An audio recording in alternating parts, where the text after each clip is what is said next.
Welcome back, everyone, to See You Next Thursday. I'm Willow of Pixie Retreat. And I'm Tree. And today we wanted to talk about the notion, or basically the cost of comparison.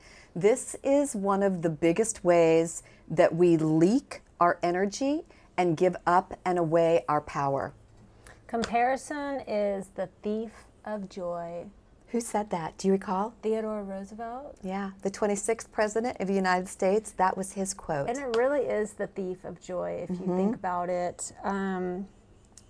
We're constantly measuring ourselves against others. And when we do that, we lose sight of our personal gifts, our unique value, and it kind of diminishes, our being. So, but it does more than steal our joy. It drains our energy and depletes our personal power. So, as Willow said. Yeah. And we really don't want to do that. Deplete our power. No, or give our power over energy to another person. You know what I mean? There's so much, seriously, there's so much I want to say, but when we're comparing ourselves to others, whether it's their successes or appearances or relationships or maybe achievements, we are subtly we're subtly signaling to ourselves that we're not enough. So it's not even just that we're putting that out there, because we're also signaling that to the person or anybody else that's, like say I say something that just sounds completely jealous of somebody that maybe was just in my presence. Not only am I saying something about myself, to myself, I'm saying something about myself to that other person that I'm chatting with, that's witnessing this. Our mindsets create these really vicious cycles of inadequacy, envy, and self-doubt. So our energy, which could be used to nurture and grow, becomes scattered. We're like literally scattering this potent, powerful energy by comparing ourselves. So when we leak our power, we're giving it away to things outside of ourselves, things that we can't control or change, but we can control and change ourselves. So it's really, really important to harness this notion of comparison, because it really and truly is the thief of joy. Well, energetically, it creates blockages in your being, and it disrupts the natural flow of our vital life force, our chi. Or in like Kundalini, our prana, our energy, our life force. Yeah. And, and that's when I find, am I breathing? Am I holding my breath? And then, I think it gets stiff, and I'm already stiff and uncomfortable because of this accident. So no comparison. Well, what's really nice, I want to just divert a little bit. Here in Charleston, we have nothing to compare to anything. Like, we don't really, it's true. We were just talking about this. We don't compare ourselves to anyone or anything. Not that I ever really was like, want to be like anybody or anybody else anyhow, but it's just here we're kind of anonymous. We don't have any of that, and it's very freeing. Yeah, really it is. It's not like I don't care what so-and-so is doing or such and such is doing, because it doesn't matter to me, especially here in Charleston, and that feels really nice. And it just was something that kind of came into my mind before we even were talking about this. I think we were on a walk, and it just thought, wow, there's like this really isn't nothing. really playing out right now. Blank canvas. Don't get me wrong. It certainly has played out in my life. I think I've said this before. I went to 15 different schools growing up before I got into college.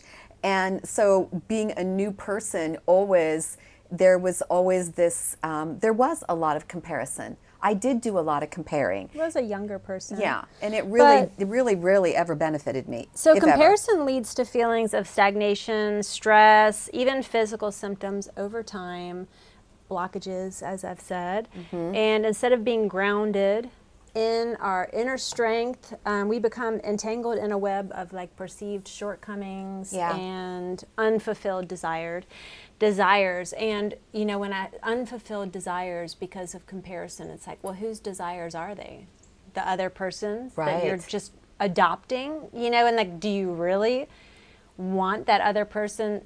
You know, if you dig a little deeper into any person, you really don't want to be them. No. You know, because everybody's got their sides to them. And like we see... Well, everybody's got their struggles. Yeah. Everybody's got their strengths and everybody's got their struggles. And we see what people want us to see.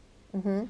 And then we start to see more the more we're around people. But truly, I guess just the message is to really just dive into your own desires, even if they're unfulfilled, and focus on them, not on the fact that they're not fulfilled, but on the fact that they are fulfilled, and you're imagining that you're in the moment of them being fulfilled, and that's the way to obtain those desires faster. Not the lack of them, the being in them, the embracing, the cultivating of that self-acceptance.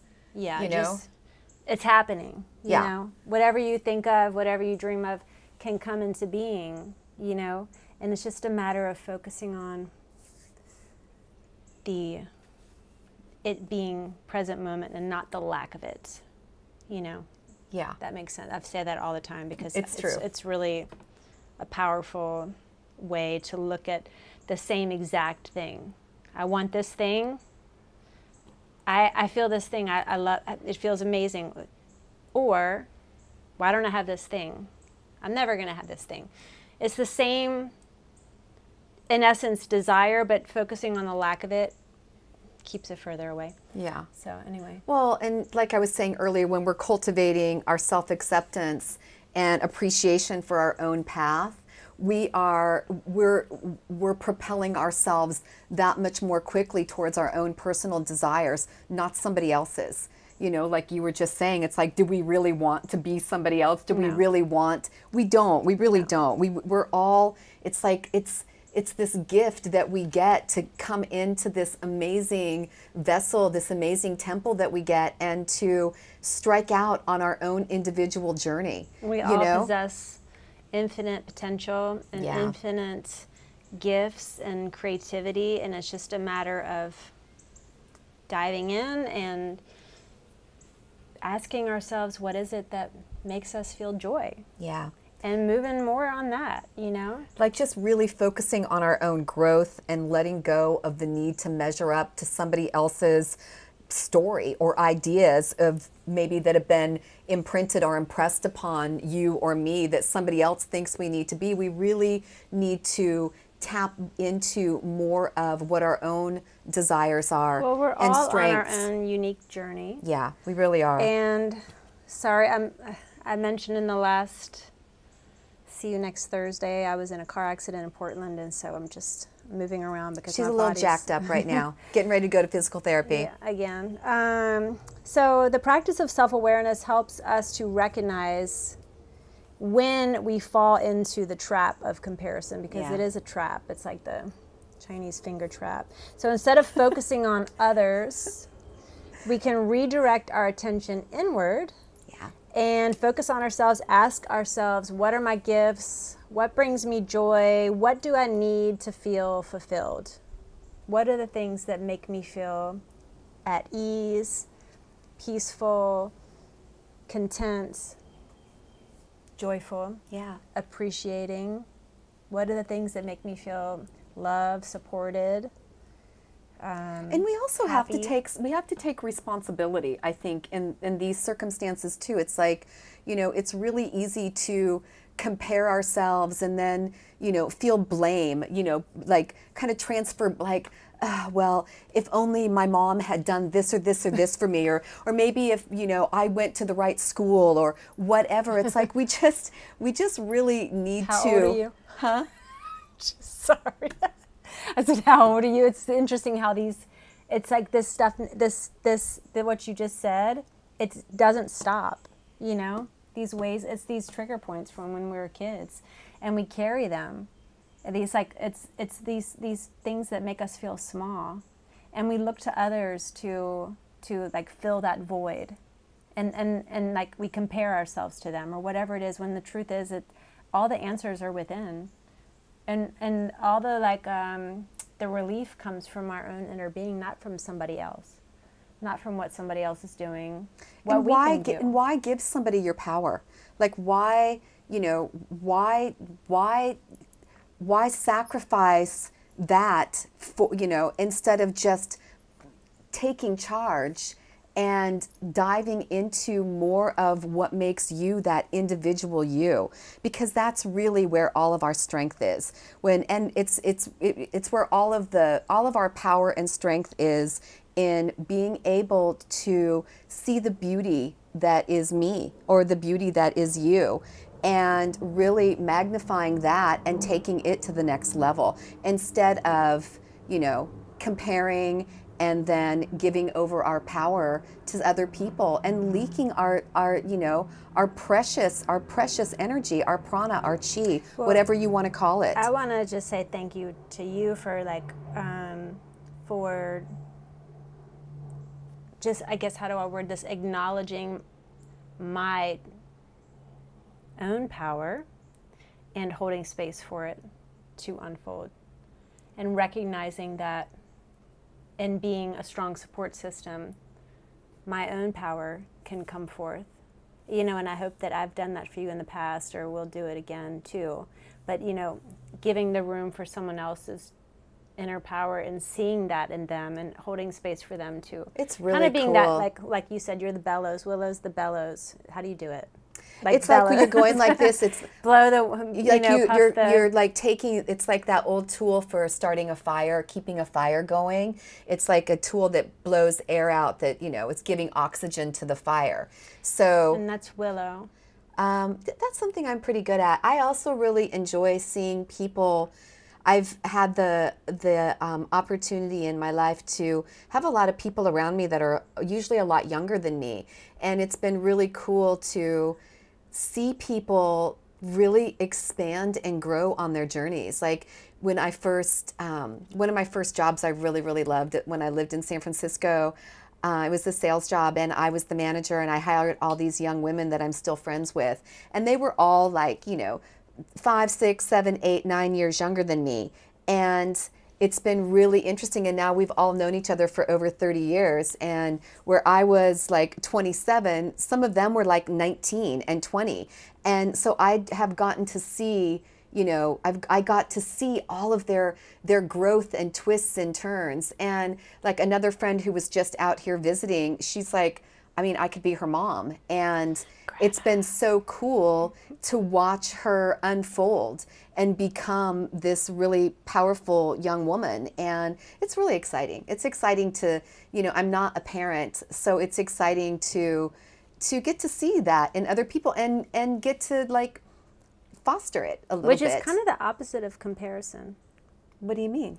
Well, to be that support, to like, to hold space, to want for someone to rise and to like be proud of them, and to hold space and to witness the growth and like cheer it on, be a cheerleader, instead of comparing and wallowing in comparison. It's almost like comparison is like, it's like the cheap and easy route. I mean, you know, how easy is it to like, you know, oh, I could have done that. Belittle, I should have did it. Yeah, belittle somebody for something that maybe they can't help, like what somebody looks like or whatever. Like it's kind of the cheap and easy route. And the bigger route is to, you know, is to harness that power, because every single time we harness it for ourselves, it's like we create space for others to be able to do the same thing, for their light to shine really brightly. So honestly, we all really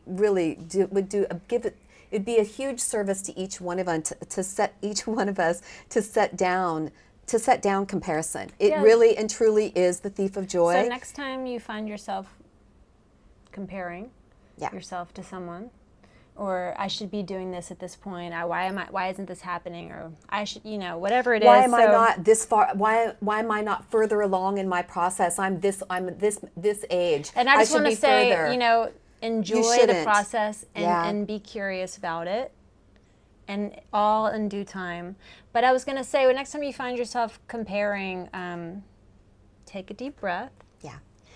And pause and remind yourself, I'm a bad bitch. No, remind yourself that you're exactly where you need to be. No, that was perfect. Remind yourself you are a bad bitch. Yeah, I'm a badass bitch. Remind yourself that you are exactly where you're supposed to be at this point in time. Remind yourself that when you're at this next phase, it's because that's when you're supposed to be there. But right now, everything is perfectly perfect and everything is always working out for you. Yeah, and let go of the need to measure up to anyone else's story or standards. Focus on your own growth and focus on what you want and not on why you don't have it. Yeah. Focus on what you want. And then, you know, it's like your energy is too precious to waste. So well, it's like too precious to waste. It's finite. It's not like it's like we get X amount of prana, X amount of chi. We need to really utilize it in the most productive ways that we can. So invest it in becoming the fullest expression of who you are. Yes. And and so it's just another one of those practices. Like I find myself comparing myself. I'm going to stop and remember what we're talking about here and reinvest that energy in me, and in my healing and in feeling strong again and getting my physical therapy done from this crash because I'm strong. You got this. Badass bitch. Yeah, you are. You got this. No, you got this. I'll be good eventually, but don't go into your physical therapy session today and start comparing yourself with maybe somebody who's further along in their process. No. You are perfect right where you are. Yeah. Each one of you watching this, you are perfect right here, right now, right where you are, and there is absolutely no reason to leak your energy or to give your power over to somebody that, you know what, they don't even usually know you're doing it. Rawr. Thanks for tuning in. If you like this video, please hit the like and subscribe button, and we will see you next Thursday. Thursday. Peace out.